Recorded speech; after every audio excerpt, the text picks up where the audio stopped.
Hi there, this is John Wilkinson again from History Made Easier, with the culmination of the Chinese Civil War, the last two stages of the Second Civil War that ended in victory for Mao. And now there's a lot of very difficult Chinese place names for me to deal with here, so please do forgive me if I get tongue-tied in one or two places. But here goes. With Chiang attacking the communists, Mao switched to mobile warfare as the best means to secure victory. This still might mean the loss of territory at times, but by avoiding battles that they couldn't win, and by winning over the people, Mao was confident of eventual victory. In setting out his strategy, he was aware of Chiang's most significant weaknesses. His troops lacked morale, and he didn't have the support of the people. No matter what aid Chiang received from the Americans, Mao was sure he would win.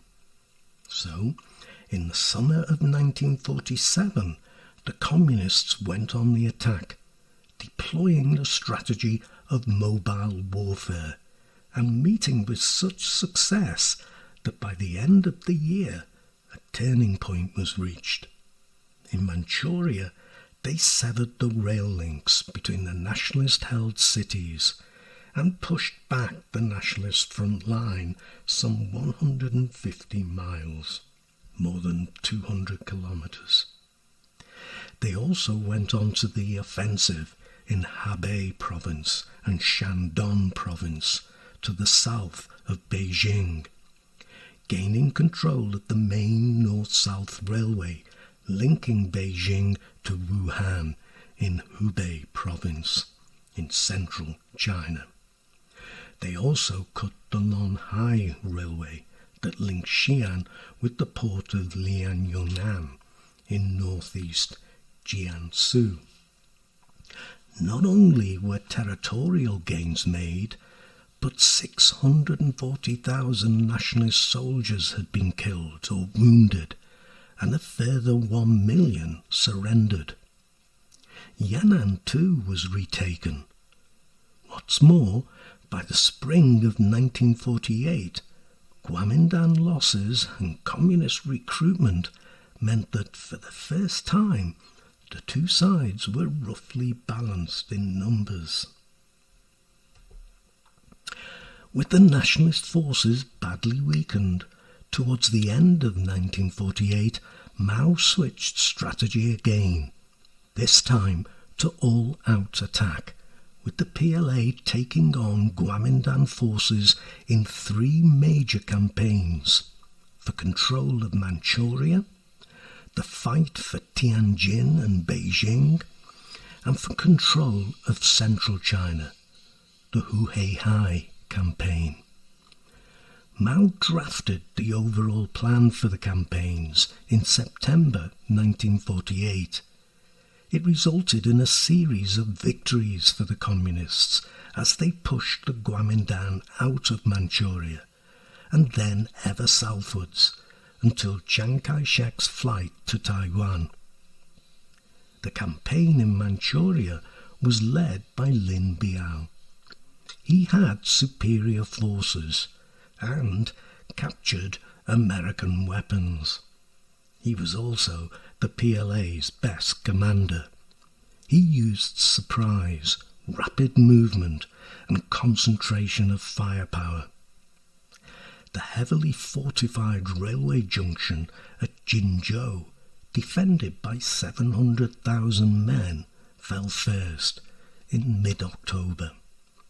A nationalist relief force of 100,000 men that had set out from Shenyang was completely wiped out. Then Changchun fell after a siege of the city that led to the deaths of over 250,000 people, as the Communists wouldn't allow anyone to leave. With the fall of Shenyang, which had lost half its garrison in the relief force sent to save Jinzhou, in November 1948, The Communists had control of Manchuria, as well as the northern regions above Beijing. Chiang had been advised to undertake a tactical retreat in order to hold the line in North China, but had refused to simply give up Manchuria. In just 7 weeks, the nationalists had not only lost Manchuria, but had lost 500,000 of their best troops, and were now, for the first time, outnumbered. They had also lost vast quantities of arms and ammunition, including 76 tanks and 150 armoured vehicles.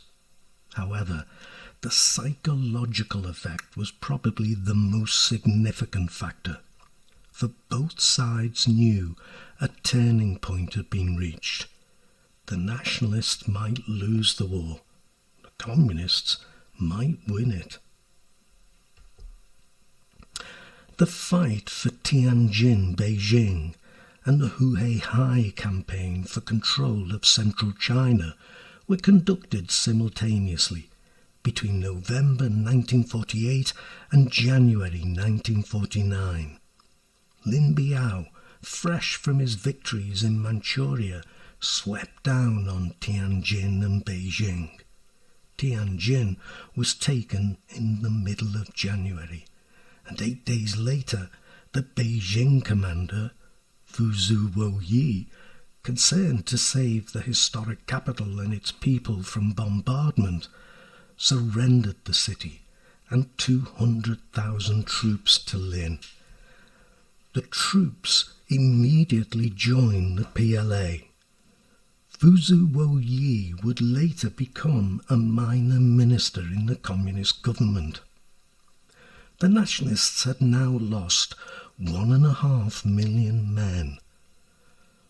The Huhai campaign had been conducted across 4 provinces, and provinces in China are huge. Anhui, Henan, Jiangsu, and Shandong. Each side deployed approximately 500,000 troops, but the communists had the additional aid of some 2 million peasant auxiliaries, who provided logistical support and were directed by a front committee headed by Deng Xiaoping.